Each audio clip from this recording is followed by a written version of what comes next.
Alright guys, so guess what? We got a brand new Vivo device here, and it's called the Vivo V40 Pro. Now in case you're not aware of this device, the V series has always been Vivo's sort of like upper end, more premium, sort of mid-range device that really offers you close to flagship kind of experiences. So anyway, let's find out what's new about the V40 Pro. Now, other than the major improvements to the processor itself, compared to its predecessor, is currently running the 9200 plus from Dimensity, and that's actually a huge jump in terms of performance. It just makes using the entire device so much smoother, so much faster. Even the image processing is a bit better as well on the V40 Pro. Now this brings me actually onto the topic of the cameras, because that's really the main star of the show with this device here. Now I'm not sure if I've mentioned before, but personally I've tried out a ton of phones already to date, and I think every brand has its own strengths when it comes to its camera capabilities.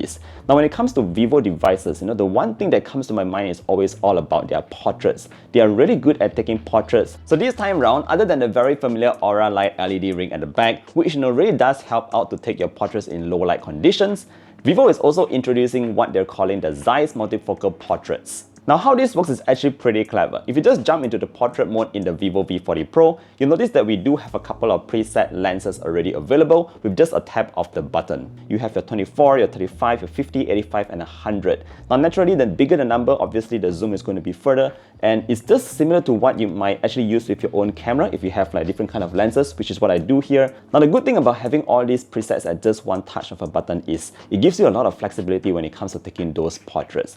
Alright, so what I noticed about the portraits coming off the V40 Pro is that the subject separation is even better than before. Now one good thing to spot this is when you actually zoom into the photo itself, you will notice that my hair is actually properly separated from the background, and I think that's actually quite a challenging task to do because still a lot of phones actually tend to mess that up. Now moving on to the facial features, what I like about Vivo's devices is that whenever they take portraits, they are a little bit beautified, but not to the point where you totally look like a different person. So it's only very slightly beautified, and of course if you want to turn everything off, you can also do that very easily in the setting itself. But ultimately, it's really all about having those quick access to the multifocal portraits that is again powered by ZEISS, so you can get those really good looking portraits that some people might actually think they were taken by an actual camera. So that's just in terms of the ZEISS multifocal portraits. Of course, if you're just going to be taking normal photos on the go, the Vivo V40 Pro will be able to take those photos without any sweat. It doesn't matter if you're just taking daylight photos or even photos taken in the dark with the night mode. Again, the V40 Pro is actually a great device because it offers a lot of flexibility there. Now, in some cases where you might want to remove certain objects from your photo, or if someone accidentally photobombed you, I think you can already tell where I'm going, but right now we actually do have the AI eraser function built into the photo app itself. So say for example, if there's this car that you just want to remove from your photo, circle it up and instantly it will get removed. It actually works quite well. Now moving back to using the Vivo V40 Pro as a phone, I personally think that Vivo has given a couple of nice upgrades to make it an even better user experience. So we can start off with the stereo speakers, which is finally now available on Vivo's V series devices.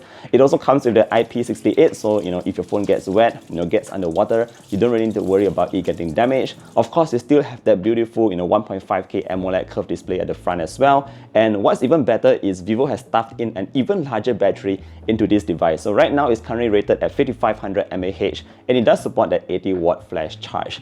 Other than that, if you take a look at the design, again, Vivo has a couple of different color options. My version is this that looks a little bit like marble white, and I think it looks quite cool. Alright, so ultimately, the Vivo V40 Pro here is again really offering a next level up in terms of taking those multifocal portraits. Let me know what you think about those portraits that you saw just now. If you have any further questions, also feel free to drop a comment down below. Thank you for watching, and I look forward to seeing you guys in the next one. Take care, stay safe, and bye-bye.